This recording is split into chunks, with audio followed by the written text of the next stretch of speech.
Good morning, good afternoon, or good evening, wherever you are in the world, and welcome back to another episode of Engaging Conversations. This is the podcast where we don't just talk, we dive into meaningful dialogues with inspiring people who are creating change and making a real impact. I'm your host, Leon Goltzman, and today's episode is proudly brought to you by Lake Mac Business and Focus, celebrating individuals and businesses who uplift communities through their passion and purpose.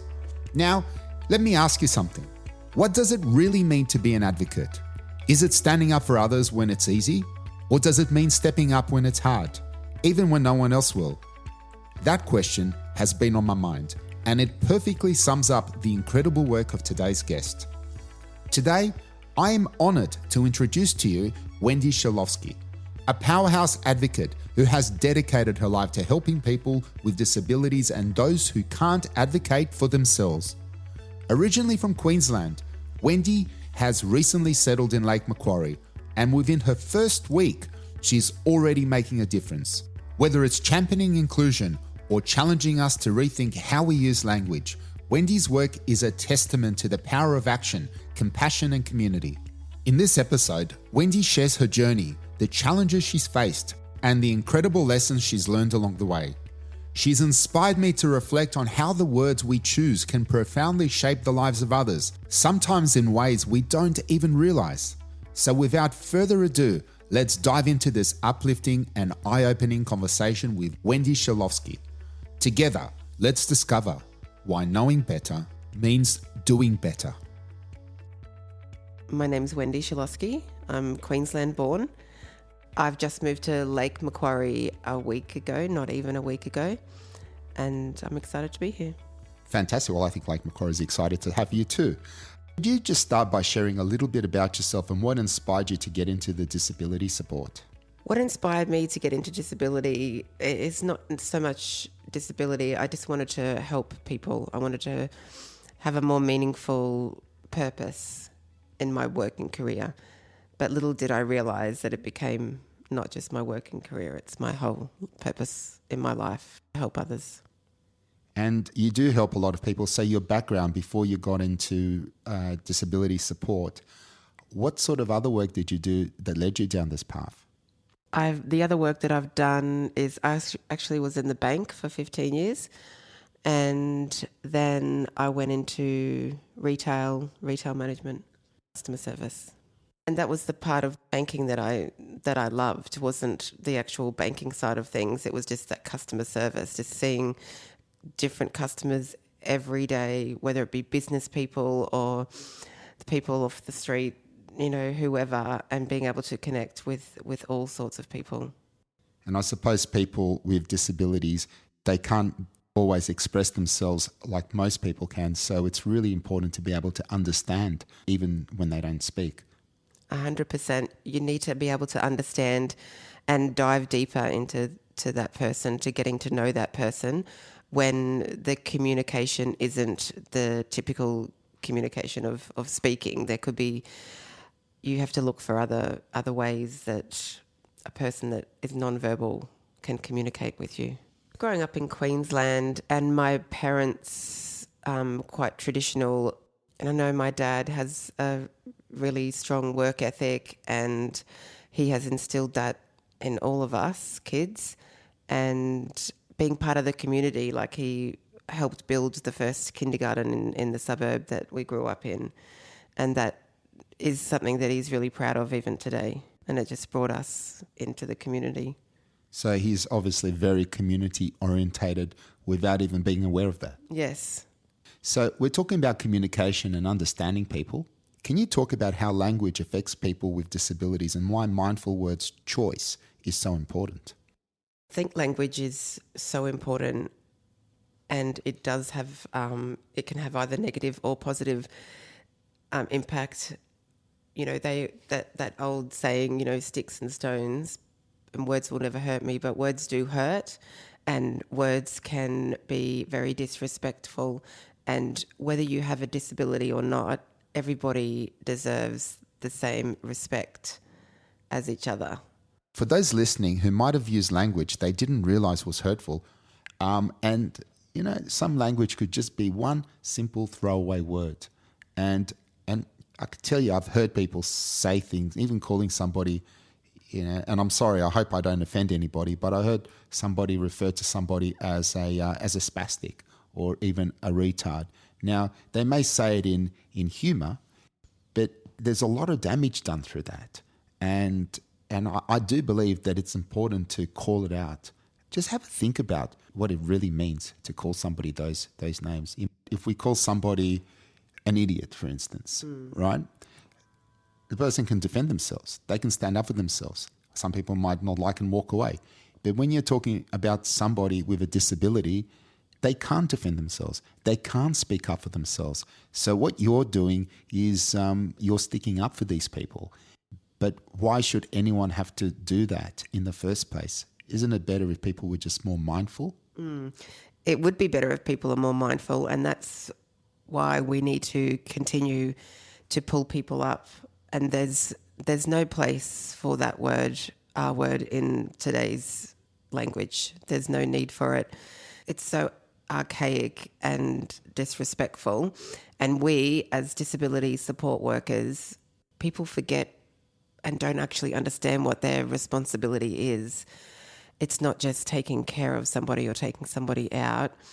It's advocating for them and fighting for their rights because they can't fight themselves. I've personally heard in senior centres to refer to changing nappies in senior people. Now, we know that nappies are what you put on babies. So how do you feel about that? I hate the word nappies when we're talking about adults. Like, it's just, again, there's no place for that. Or bibs. I hear people say that all the time as well. And, they're clothing protectors because they're used when someone's having a meal to protect their clothes. So that's what I would call them. And the nappies are what we put on our babies. And for adults, it would be an incontinence pad or incontinence aid or just a pad. Or just a pad, simple. The lesson here obviously is for people to be a little bit more mindful, and a little bit of mindfulness can go a long, long way. Absolutely. And you do need to be mindful, and it just becomes a habit then. And I've seen it in my staff even, and I've pulled them up, and now they'll stop, have a second thought about what they're saying. And now it's just like it's a normal thing because they know that those words are inappropriate.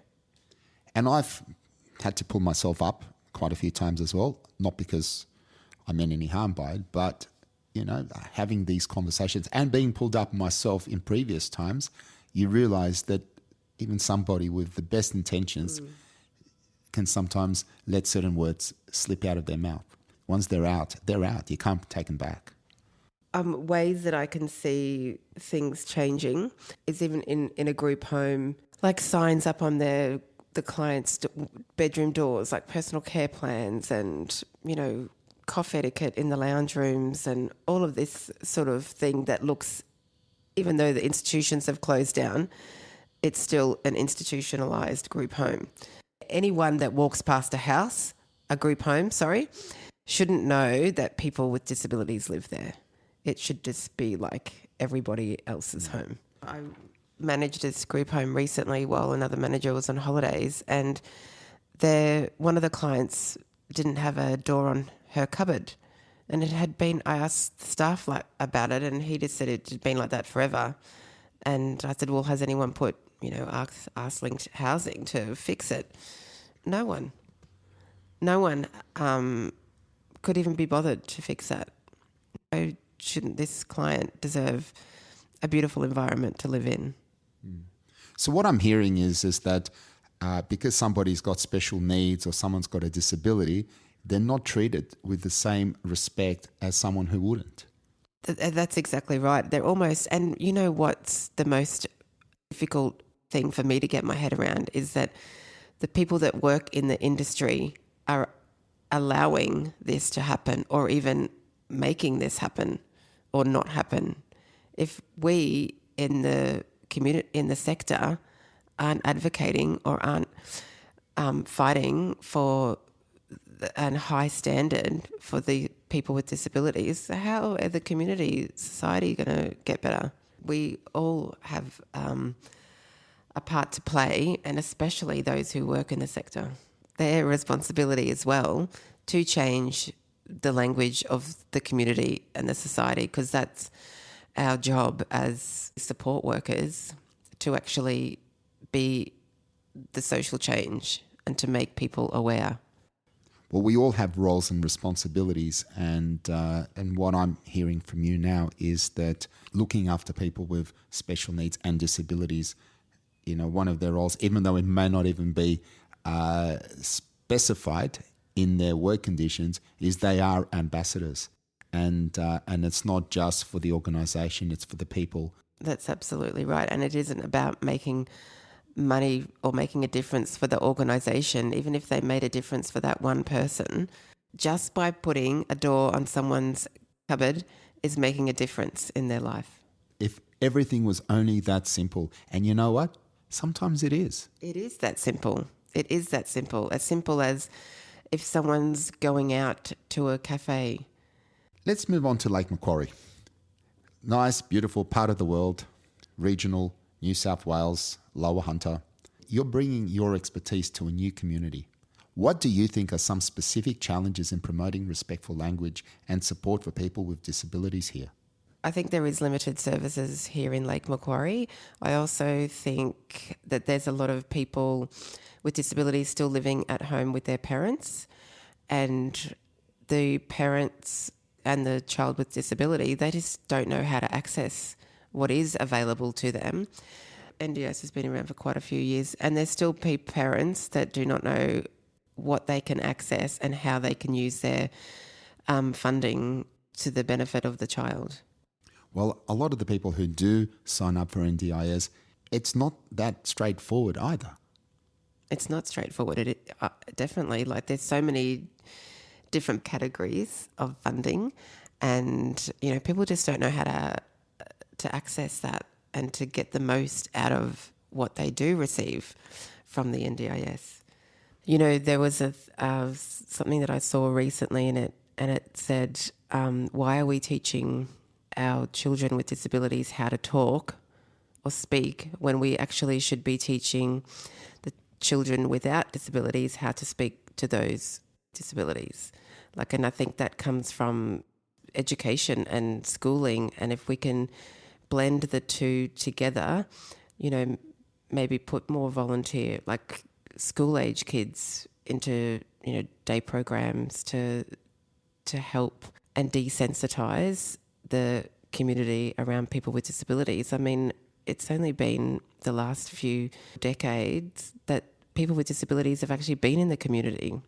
They were just hidden away in institutions forever. 50 years ago, I have had parents tell me that their child was born with a disability. The doctors literally said, put her in a home and never see her again. Just walk away from the hospital and just put her in a home. The sad thing is, though, it still happens in many countries. So Australia still seems to be the leading country in the way that we look after people with disabilities, and yet we still seem so far behind when it comes to training people, our own.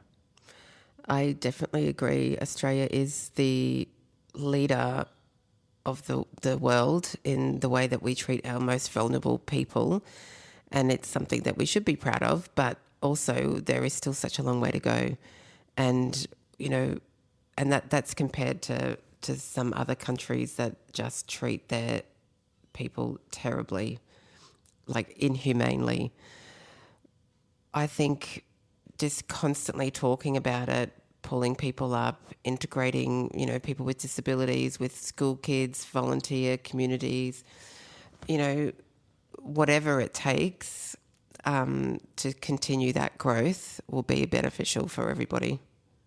So one of the things I'd like to see change is to remove the stereotype of people with disabilities. Just because somebody may be non-verbal or uses a wheelchair, it doesn't mean they're not capable of working or doing whatever goals that they want to achieve. Yeah. So we want to see people function and contribute to the community.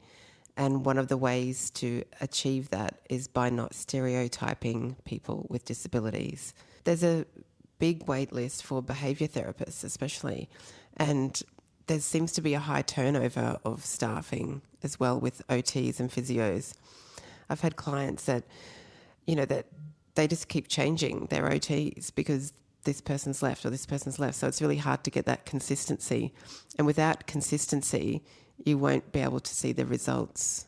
I actually had a family member say to me that her son connects with me so well. And she said, that is because you speak to him like a human being.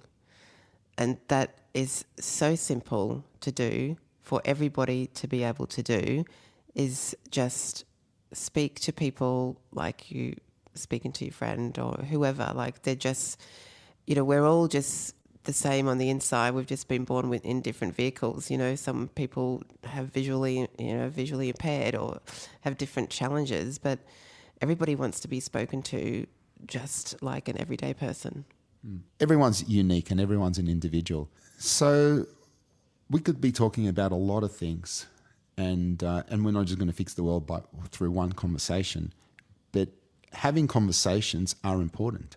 And one of the key takeaways is that being mindful of the language that we use. How we measure success in a society or a community is how we treat or support our most vulnerable. And we can do that by, integrating more, and also our language is very important. So Wendi, for those listening who might have used language they didn't realise was hurtful, what advice would you give them to become more mindful moving forward? Full of those languages moving forward, or those words. I think self-reflect, education. When you know better, you do better. So just being aware, self-aware, and pulling others up if you hear it as well. Well, pulling others up doesn't have to be so hard. It's like, I don't like it when you talk like that. Do you mind? That could just be as simple as that. Absolutely. Or that word's not appropriate in 2024. Or do you actually know what it means? Have you thought about that? And that could be enough for them to go, oh, actually, I don't. And that's exactly right. I think people, especially of a generation, I guess, our generation, as growing up in the 80s, people would throw away these words all the time. So it's just not even knowing what it means. So it's just not appropriate to use now. And look, there's also other places that people can educate themselves. I mean, we've got YouTube, we've got internet, we've got so many resources online. But better still, volunteer at some of these centres or places. Pop in. I'm sure that there's always going to be somebody who's going to need some assistance, and even if you feel very generous, you can even give a donation as well. I think volunteering is wonderful, and just having conversations with people with disabilities or support workers, anyone in the industry, to get that knowledge and that feedback on how we can do better as a society. In your work, you've likely witnessed the effects of positive and respectful interactions. Wendi, can you share a moment when inclusive language made a difference in someone's life? So a story that I have around language, or just increasing someone's independence, when one of the clients that lived in the group home, he was able to use a coffee machine and make his own coffee in the morning. And then he wanted to make everybody a coffee, and he was just he called himself an independent man, and it motivated and inspired him to just want to do more. Oh, I'm going to do the laundry now, Wendi. I want to make you a cup of coffee, Wendi. I can do that. I can do it by myself because I'm an independent man. Like, it just motivated him to just want to keep doing more and learning more and doing better. And not only that, it's probably inspiring other people to do that as well. Absolutely. And he actually inspired his housemate to start doing the laundry as well, and just just little domestic duties that they've never done before. Someone's done it for them. Whereas doing things for yourself is all about, creating independence. So our whole purpose is to help people feel and become more independent. Absolutely. The idea and the real true essence of supporting people with disabilities is giving them a sense of purpose and independence, living a full interactive life. Anything that we do, whether we have Facebook or whether we have our friends over in our homes, that the people with disabilities should have access to exactly the same opportunities. So it's really important to advocate for people, to fight for people, to speak for people that can't speak for themselves. And I think as a support worker, there is more to this role and there's more responsibility to this role than just, taking someone to the movies or giving somebody a shower. We need to be thinking bigger than that and advocating for the independence of the people with disabilities. And I think when we're talking to others and they respond, it actually makes us feel better too. It does make us feel better. So I got into this industry thinking that I was going to be the one that's helping people with disabilities, but in many cases over the past 10 years, it's people with disabilities that have helped me get through difficult times in my life by inspiring, bringing me joy and just having a laugh about something so simple and motivated me to keep going. It's funny you said that because a couple of days ago, I saw a clip. It was a social media clip, and it was a young girl who received a heart from a transplant, or she was waiting for a heart, and she was so happy. So happy. They're going, I'm getting a new heart. I'm getting a new heart. I'm gonna be able to love more and longer. Something along those lines. And I just thought, you know what? Everyday problems that we have are not really problems, are they? They're not problems. They go. Everything's temporary. Little things will just go by. We fix problems all the time, and then we wait for new problems to come. But things like the challenges that people with disabilities have to live with on a daily basis. So the challenges that people with disabilities have to live with every day, whether it be physical or mental, they're the heroes, and we need to support our heroes. So how can local businesses, schools and community organisations contribute to more inclusive language and support for people with disabilities? The way businesses and schools can contribute, maybe programs in schools, campaign programs to just, education around people with disabilities. People with disabilities could work in businesses, in local communities, in cafes or the shops, retail, having more inclusivity in our community, in our society. And perhaps the cafes might be able to employ more people with special needs. As you mentioned, the independent man can make coffee. I think it would actually draw more people to a business. And not only does it help the people, it's actually good for the business. It's so good for the business. Can you imagine being served your coffee by this smiling, gorgeous person with a disability? Just all your first world problems will disappear in that one cup of coffee, that one transaction. And coffees are meant to bring people closer together and spark conversations. So what better way? Absolutely. For anyone considering a career in disability support, what advice would you give them on both respecting their clients and advocating for them within their communities? I think a career in disability is a wonderful career, and it can take you into many different branches. I think we need to be mindful that it is more than just taking care of somebody or cooking a meal for them. Our role is bigger than that, greater than that, and the importance of empathy is huge. And I've actually created some empathy training myself, which I've done with my team, and I paired them and I blindfolded one person and put that person in a hoist and hoisted them into bed. I put another person and this is my staff, blindfold them, put them in the car, in a wheelchair, like just so they can really get a tiny bit of a feel about what it may be like for someone who's visually impaired in a wheelchair and just being taken, they don't even know where they're going. And so the communicating with a person with a disability is really, really, really important. So if you're putting somebody in a hoist, for instance, to go into bed from their wheelchair, tell them what they're doing what you're doing every step of the way, so they know what's coming, because of a lot of anxiety and mental health comes from not knowing what's coming next. And when you've got a disability, you're processing things a lot differently, or you can't see, or you can't hear. You don't know what's happening. Our listeners are probably thinking, oh, you're blindfolding them and you're tying them up and hoisting them away somewhere that they don't know where they're going.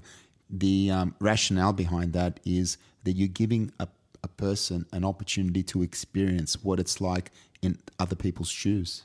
Absolutely. That's what it is. It's giving a tiny bit of a taste. Like, we'll never know what it's like to be in anyone else's body but our own, but it gives them a bit of an understanding to go, okay, well, yeah, I didn't know where we were going. So maybe when I'm supporting a person that's visually impaired or uses a wheelchair, I will communicate with that person more. I'll give them more choice as well to where we're going or what we're doing. It does highlight more empathy and a better way of supporting a person with a disability. You're providing people a sense of security or a sense of trust. A sense of trust and a sense of safety and a sense of security. And they're all the sort of things that will put people at ease. Yes. We should all use respectful language around people with disabilities. I actually think we should be using respectful language around everybody. Around everybody, yes. But we've done it in other sectors of the community, whether it be Indigenous or, our LGBT community. Now we need to focus on the disability sector and doing that better, using better language around people with disabilities. And what better place to start than right now? Right now. Now, before I let you go, I want to look ahead and I want to know what your vision is, Wendi.